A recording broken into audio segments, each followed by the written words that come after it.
నువ్వు ఎమోషనల్ పర్సన్నా?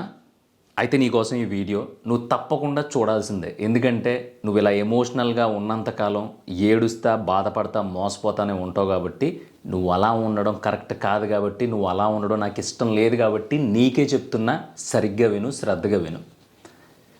కష్టపడు, నీకోసం నువ్వు ఖర్చు పెట్టుకో, నీకోసం నువ్వు దాచుకో, నీకోసం మాత్రమే నువ్వు బ్రతుకు. ఎందుకు చెప్తున్నానంటే దీనికి చాలా బ్యాక్డ్రాప్ ఉంది. ఒక ఎమోషనల్ పర్సన్ మాత్రమే చాలామంది చేతిలో మోసపోతాడు. అది మానసికంగా కావచ్చు, ఫైనాన్షియల్గా కావచ్చు, ఆస్తులు గీస్తులు ఏదైనా కూడా. ఎందుకంటే ఈ ఎమోషన్ ఉన్న వాళ్ళందరూ ఏం చేస్తారంటే, ఎవడైనా కొంచెం వాళ్ళకి దగ్గర పోలికలతో ఉన్నా, వాళ్ళలా బిహేవ్ చేసినా, లేదంటే వాళ్ళని బాగా చూసుకుంటాడని చిన్న నమ్మకం వచ్చినా సరే ఎమోషనల్గా వీళ్ళు అడిక్ట్ అయిపోయి, వాళ్ళకి వ్యసనపరులు అయిపోయి, వాళ్ళు ఏది అడిగితే అది ఇచ్చేసి, వాళ్ళ కోసమే వీళ్ళ జీవితంలో 80% పైగా బ్రతికేస్తూ ఉంటారు, ఏ రిలేషన్ అన్నా కానీ. సో చివరికి వీళ్ళ పరిస్థితి ఏమవుద్దో తెలుసా? ఇప్పుడే వస్తాను ఉండమ్మా అని చెప్పి రోడ్డు మీద వదిలేసి వెళ్ళిపోతున్నారు చూసారా పిల్లలు, అలాంటి పరిస్థితికి వస్తుంది అది. ఎందుకంటే ఆ ఎమోషనల్ పర్సన్స్ కాబట్టి బ్రతికున్న రోజులు పిల్లల కోసము, మొగుడు కోసము, పెళ్ళం కోసము, ఫ్రెండ్ కోసము, కుటుంబం కోసము ఎప్పుడు వాళ్ళనే బుర్రలో పెట్టేసుకుని, అసలు నేనేంటి, నా పర్సనాలిటీ ఎలా ఉంది, రేపొద్దున నా పరిస్థితి ఏంటి, రేపొద్దున్న నేను ఒంటరిని అయిపోతే నా కూడు పెట్టేవాడు ఎవడో, అసలు నేను సింగిల్ అయిపోయిన దగ్గర ఏమీ లేదన్న రోజున నా చుట్టూ ఎవడెవడు ఉంటాడో అనేది ఎప్పుడైనా ఆలోచించుకున్నావా? నీ వయసు 45 కావచ్చు, 50 కావచ్చు, 35 కావచ్చు, 20 కావచ్చు, లేదంటే 15 సంవత్సరాల ఈ వీడియో చూసి ఉండొచ్చు. ఎవరైనా కానీ ఒక రోజు వస్తుంది మనం ఒంటరిగా మిగిలిపోయే రోజు. ఆ రోజున నిజం చెప్తున్నా, మనకంటూ ఎంతో కొంత మన కోసం దాచుకోలేకపోతే నిన్ను నువ్వు క్షోభ పెట్టుకున్నావు అవుతావు, నిన్ను నువ్వు కష్టపెట్టుకున్నోడిని నిన్ను నువ్వు ఏడిపించుకున్నాడు అవుతావు. అందుకే పూరి జగన్నాథ్ ఒక డైలాగ్ చెప్తాడు, సంపాదించు, గొడ్డులా కష్టపడు, నీకోసం ఒక ఇల్లు కొనుక్కో, ఒక కారు కొనుక్కో, నువ్వు 10 చోట్లకి తిరగాలనుకున్నావు అనుకో, కనీసం దాంట్లో ఒక్క చోట కన్నా తిరుగు, నీ మీద నువ్వు ఖర్చు పెట్టుకో, నీ మీద నువ్వు డబ్బులు తగలేసుకో. అంతేగాని నువ్వు 100% ఖర్చు పెడితే మిగతాదంతా కుటుంబం కోసం, పిల్లల కోసం, వాళ్ళ కోసం, వీళ్ళ కోసం ఖర్చు పెట్టేసి జీవితం చివరాఖరికి వెళ్ళిన తర్వాత అమ్మ ఉన్న రోజులు గొడ్లా కష్టపడ్డాను, నేను సంపాదించిందంతా వాళ్ళకే కదా ఇచ్చాను, ఓపుకున్నాను రోజులు. ఈరోజు ఓపిక లేదు నాకు. ఒక ముద్ద పెట్టడానిక లెక్కలు వేసుకుంటున్నారు. 70 సంవత్సరాల జీవితం వచ్చింది నాకు, 60 సంవత్సరాలు, 50 సంవత్సరాలు మిమ్మల్ని కంటిన్యూస్గా నేనే మోసాను కదా, కంటిన్యూస్గా నేనే పెంచాను కదా, కంటిన్యూస్గా నేనే చూసుకున్నాను కదా. ఈరోజు 2 పిల్లలు ఉంటే 6 నెలలు అక్కడుండు, 6 నెలలు ఎక్కడుండు, 3 నెలలు అక్కడుండు, 3 నెలలు ఎక్కడుండు అని వంతులు వేసుకుంటూ ఉంటే నాకు ఎంత బాధగా ఉంటుందో తెలుసా? నాదే తప్పు, నాకంటూ ₹1 కూడా పోగు చేసుకోలేదు కదా, అందుకే ఈ యదవుల మీద ఆధారపడాల్సి వచ్చింది. లేకపోతే ఈ రోజున నేను సంపాదించుకున్న దాంట్లో ఒక ₹10 దాచుకుని ఉంటే ఏ అనాథాశ్రమంలోనూ బ్రతికేవాడిని, లేదంటే ఎక్కడైనా చిన్న అద్దె కొంప తీసుకుని బ్రతుకుతూ దాంట్లోనే చచ్చిపోయేవాడిని. ఇలాంటి డైలాగులు ఇప్పుడు దాకా నేను ఉంటాం. రాబోయే రోజులు అసలు మంచి కాదు. అంటే మీరు సంపాదించేంత విచ్చలవిడిగా ఖర్చు పెట్టేసి, పిల్లల్ని గాలి కుదిలేసి, పిల్లాన్ని పట్టించుకోకుండా, లేదంటే మొగుడిని పట్టించుకోకుండా, లేదంటే బంధువులు చుట్టాలు వీళ్ళందరూ జుజుబి అన్నట్టు ఇది అది చేసే చల్లాచెదురుగా ఉండమంటలా. నువ్వు ₹100 సంపాదిస్తే దాంట్లో ₹30 నువ్వు ఖర్చు పెట్టుకో, ఇంకో ₹20 నీ ఫ్యామిలీకి, నీ పిల్లలకి వాళ్ళ ఎదుగుదల కోసం ఖర్చు పెట్టు, ఇంకొక ₹20 భవిష్యత్తు కోసం కూడబెట్టు, ఇంకొక ₹30 చివరి రోజుల్లో నీ కోసం నువ్వు దాచుకునే ఒక కొడుకు కూతురు లాంటి ఆస్తి అది. నువ్వు 10 ఎకరాల పొలం పంచుతావు అన్నప్పుడు నీ పిల్లల్ని చూసుకునే విధానం ఒకలా ఉంటుంది. లేదు మా బాబుకి ఏమీ లేదు, ఇల్లు కూడా అమ్ముకు దొబ్బాడు, మనకు పెళ్ళిళ్ళు అయిపోయినాయి, బాగానే ఉంది, ఇప్పుడు మా నాన్న చివరి రోజుల్లో నేను చూసుకోవాల్సి వస్తుంది, నా మొగుడు ఒప్పుకోడు, లేదంటే నా పిల్లం ఒప్పుకోదు అనుకునే సిచ్యువేషన్ వచ్చినప్పుడు నీ పిల్లలు నిన్ను చూసే విధానం మరోలా ఉంటుంది. ఇది ఎవడు అవునన్నా కాదన్నా, మా అమ్మ నాన్న నేను అలా చూసుకోనని ఇప్పుడు తొడ కొట్టినా సరే ఆ తొడలు కూడా వంగిపోయే రోజులు వస్తాయి. అబ్బాయి అయితే పిల్లం వచ్చిన తర్వాత అమ్మాయి అయితే మొగుడు వచ్చిన తర్వాత. వీటన్నిటినీ లెక్కేసుకుని చెప్తున్నా. ఈరోజు నువ్వు ఎమోషనల్గా నా వాళ్ళు నా వాళ్ళు నా వాళ్ళు నా వాళ్ళు అనే ఫీల్ అయినంత గొప్పగా, ఫీల్ అయినంత అద్భుతంగా నీ చివరి రోజుల్లో వాళ్ళు నిన్ను అనుకోరు. మా నాన్న, మా అమ్మ, మా అన్నయ్య, మా తమ్ముడు, మా చెల్లి, మా తొక్క, మా తోటకూర అని. ఎంతమంది బాసు, ఎంతమంది. చాగంటి కోటేశ్వరరావు గారు చెప్పారు ఓ దాంట్లో. ఒక తల్లి అంట బండి ఎక్కించుకుని వెళ్ళి కొడుకు ఎవరో ఒక పెద్ద సర్కిల్లో అక్కడ దింపేసి, అమ్మ ఇక్కడే ఉండి నేను చిన్న పని ఉంది చూసుకుని వస్తానంటే ఆ తల్లి అక్కడే ఉండిపోయిందంట. ఉండిపోతే వీళ్ళకి సంబంధించిన వాళ్ళు ఎవరో చూసి, ఆమె ఎవరో ముసలావిడ పొద్దునుంచి ఇక్కడే ఉంది ఎవరో అడిగిరండి అంటే, అడిగి వస్తే ఆవిడ అందంట, నా కొడుకు వస్తానన్నాడు, ఇక్కడే ఉండమన్నాడు, మళ్ళీ నేను ఇక్కడి నుంచి అటు ఇటు ఎక్కడన్నా వెళ్ళి కూర్చుంటే ఇబ్బంది పడిపోతాడు, నా కోసం వెతుక్కుంటాడు అందంట. ఆ తల్లి అంత ఎమోషనల్గా ఆలోచించింది. పిచ్చిది నిజంగా, అది పిచ్చిది కాబట్టే పాపం కొడుకు అలా వదిలేసి వెళ్ళిపోయినా సరే, నా కొడుకు అసలు వదిలేస్తాడు అనే థాట్ కాదు కదా, మళ్ళీ ఇక్కడి నుంచి నేను కొంచెం ముందరకెళ్ళి నుంచుంటే నా కొడుకు సందులు సందులు నా కోసం వెతికేసుకుని కళ్ళు కాయలు కాచేసిలా భయపడిపోయి ఎక్కడ ఇబ్బంది పడిపోతాడని పిచ్చి దానిలా అక్కడి నుంచుందంట.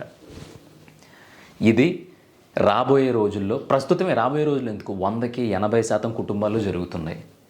వాళ్ళ ముసలి వాసన నచ్చుకో, లేకపోతే ఈ అమ్మాయి వీళ్ళతో పడలేము చేదత్వం ఎక్కువైపోయిందనో, లేదంటే మా ఇంట్లో పిల్లలు అయ్యి వీళ్ళతో ఇంకా ఈ ముసలిదాన్ని ముసలోడిని ఎక్కడ ఎగుతానో, ఏదైనా కావచ్చు. చివరి రోజుల్లో వరస్ట్గా ఉంటాయి రోజులు. ఫిక్స్ అయిపో, ప్రిపేర్ అయిపో. ఎమోషనల్గా ఉండి నువ్వు సంపాదించుకున్నది కావచ్చు, నువ్వు క్రియేట్ చేసుకున్నది కావచ్చు, నీ కోసం కాకుండా కేవలం కేవలం కేవలం కేవలం మళ్ళీ చెప్తున్నా, కేవలం నీ చుట్టూ ఉండే వాళ్ళ కోసం నువ్వు పనిచేస్తే రేపొద్దున్న ఏడుస్తూ పోయే పరిస్థితులు ఖచ్చితంగా వస్తాయి. ఎమోషన్ వదిలిపెట్టేయాలి. ఎందుకు చెప్తున్నానంటే, ఎలా జరగాల్సింది అలా జరుగుద్ది. అందరూ గొప్ప గొప్ప స్కూల్లో చదివించేసినంత మాత్రాన వాళ్ళ పిల్లలందరూ గొప్ప గొప్పగా లేరు. ఏదో ఉప్మా బడిలో చదివించినంత మాత్రాన ఆడేమీ పాడైపోడు. మన స్తోమత ఏంటి, మనం ఎంత ఖర్చు పెట్టాలి పిల్లల మీద, మన మీద మనం ఎంత ఖర్చు పెట్టుకోవాలి, మన కోసం మనం స్వార్థంగా ఎంత దాచుకోవాలి, ఈ లెక్కలు కనుక నీ దగ్గర లేకపోతే ఈ వీడియో సేవ్ చేసుకుని పెట్టుకో. నీ గుర్తున్నా గుర్తు లేకపోయినా పలానా రోజన్న రోజున అలాంటి ఆలోచన వచ్చినప్పుడు మళ్ళీ ఈ వీడియో చూస్తావు, నువ్వు బరాబర్ చూస్తావు. నేను ఎంతమందిని చూసి నిన్న కాక మొన్న ఒకళ్ళని కలిసి వాళ్ళ ఎమోషనల్ స్టేటస్ చూసి నేను ఈ వీడియో చేస్తున్నా. చెప్తున్నాను కదా, నువ్వు కష్టపడుతున్నావు గురు. నువ్వు కష్టపడుతున్నప్పుడు నీ మీద నువ్వు ఖర్చు పెట్టుకోవడానికి నీకు మనసు ఒప్పట్లేదంటే, అంటే నీ బాడీ, నువ్వు, నీ పుట్టుక ఇదంతా వేస్టేనా? నీ మీద నీకు ఎమోషన్ లేదా?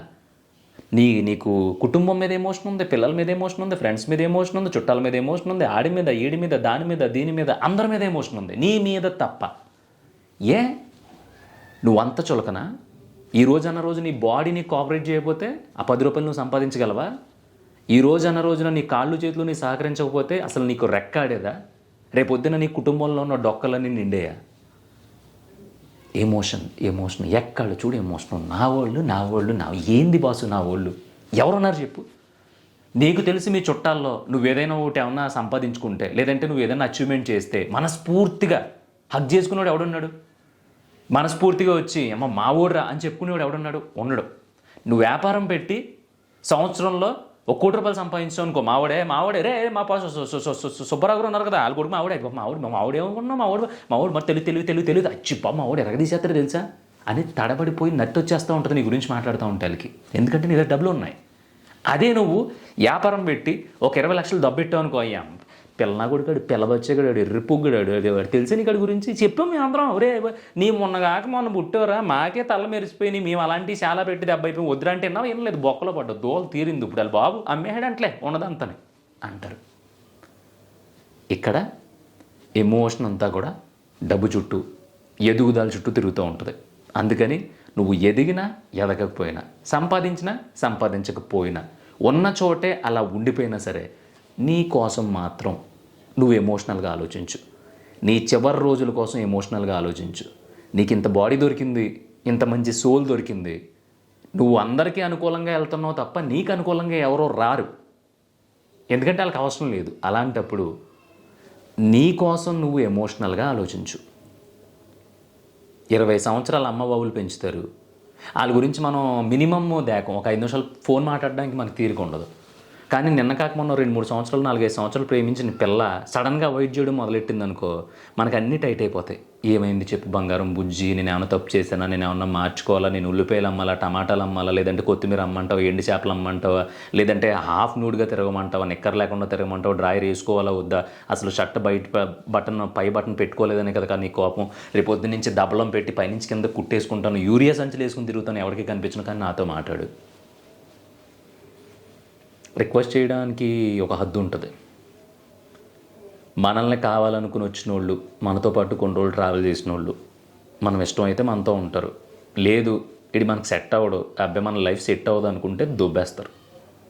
సో అలాంటి వాళ్ళు అందరి కోసం, అనవసరమైన వాళ్ళు అందరి కోసం, అసలు చివరి వరకు మనతో ఎవరు వస్తారో రారో తెలియని వాళ్ళ కోసం నీ ఎమోషన్ని వేస్ట్ చేస్తున్నావు చూసావా, నీ నమ్మ జీవితం లాస్ట్లో ఉంటుంది బాసు. ఆ టార్చరు ఇన్ని రోజులు ఇలాంటి ఎదవల కోసం నేను ఇంత ఎమోషనల్గా ఫీల్ అయ్యాను, ఇంత ఎమోషనల్గా ఆలోచించాను అనిపిస్తుంది. అందుకని నేను ఏం చెప్తున్నానంటే, నీ గురించి నువ్వు ఎమోషనల్గా ఉండు, నీ కోసం నువ్వు ఎమోషనల్గా ఉండు, నీ కోసం మాత్రమే నీ ఎమోషన్ని ఖర్చు పెట్టు. మిగతా అన్నీ కూడా నీ డ్యూటీస్ మాత్రమే. పెళ్లి చేసుకున్నావు, హ్యాపీగా ప్రేమించుకుంటున్నారు, హ్యాపీగా 3 పిల్లలు కలిసి ఉన్నారు, పిల్లల్ని కన్నారు, పిల్లలంటే నీకు ప్రేమ ఉంది, ఏది అబద్ధం అంటలా, అన్నీ బాగానే ఉన్నాయి. అన్నీ బాగానే ఉన్నప్పుడు ఎక్స్ట్రాగా నువ్వు వాటి మీద విపరీతమైన ఎమోషన్ను కుమ్మరించేయడం వల్ల నీకు బొక్క తప్ప ఇంకేం ఉండదు. అన్ని రోజులు అంటే ఒక సామెత ఉంటుంది, ఆకు నిండా వడ్డించేసి అంట భోజనానికి పిలిచారంట ఒకరిని, ఆకు నిండా వడ్డించేసి తినండి మీరంటే మాకు చాలా అభిమానం, అసలు ఊరుకోండి మా ఇంటి వరకు వచ్చి తిన అపార్ట్మెంట్ అని అన్నీ వడ్డించేసి ఆకు చివరిన అని మూసాడంట. అంటే ఇప్పుడు ఆకు నిండా నువ్వు పంచభక్ష పరిమాణాలు వడ్డించేసి ఆకు చివరి నువ్వు మూస్తే అవతల తింటాడా? తిండ కదా. ఒకవేళ తిన్నా అది గుర్తొచ్చినప్పుడల్లా ఉమ్మేసిన ఆకులో తిన్నాను, ఆ కరం కాలిపోయాడు కొంపకెళ్ళి అని జీవితాంతం గుర్తు వస్తుంది వాడికి. అలాగా నువ్వు జీవితాంతం ఎమోషనల్గా కష్టపడిపోయి, ఎమోషనల్గా నీ ఫ్యామిలీ అందరికీ విపరీతంగా అది చేసి ఇది చేసి పెట్టేసి, జీవితం చివరికి వెళ్ళిన తర్వాత నా కొడుకు వదిలేసాడు, కూతురు వదిలేసింది, పిల్లం వదిలేసాడు, మొగుడు వదిలేసాడు, చుట్టాలు పట్టించుకోవట్లేదు, అసలు మా ఫ్రెండ్స్ అందరూ కూడా తుపాకీ దెబ్బకు కూడా దొరకట్లేదు అని చెప్పి ఏడ్చావు అనుకో, అప్పుడు ఏమవుద్దో తెలుసా, ఇన్ని రోజులు నువ్వు పెట్టిందంతా ఫుల్గా ఆకులో పెట్టి చివరిని ఉమ్మూసినట్టు అవుద్ది.